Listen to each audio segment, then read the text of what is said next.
பெங்களூரு தேசிய நெடுஞ்சாலையில் அடுத்தடுத்து வாகனங்கள் மோதி விபத்துக்குள்ளானதில் 9 வயது சிறுமி சம்பவ இடத்திலேயே பரிதாபமாக உயிரிழந்த சம்பவம் சோகத்தை ஏற்படுத்தியுள்ளது. பெற்றோர்கள் கதறி அழும் காட்சிகள் மனதை உறைய வைக்கிறது.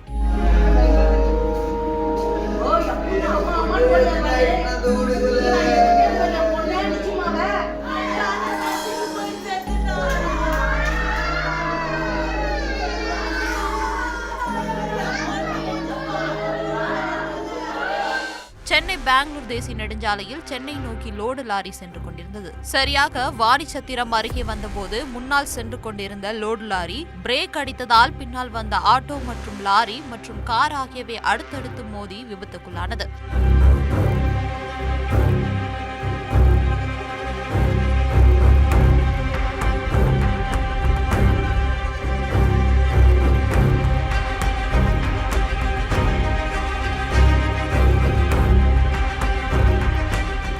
இதில் சென்னையை சேர்ந்த கார்த்திக் என்பவர் ஆட்டோவில் தனது குடும்பத்துடன் வேலூர் வரை திருமண வரவேற்பு நிகழ்ச்சிக்கு சென்றுவிட்டு மீண்டும் சென்னைக்கு சென்று கொண்டிருந்த நிலையில் விபத்தில் சிக்கியதில் அவரது 9 வயது மகள் நிஜிதா பெற்றோர்கள் கண்முன்னே சம்பவ இடத்திலேயே பரிதாபமாக உயிரிழந்தார்.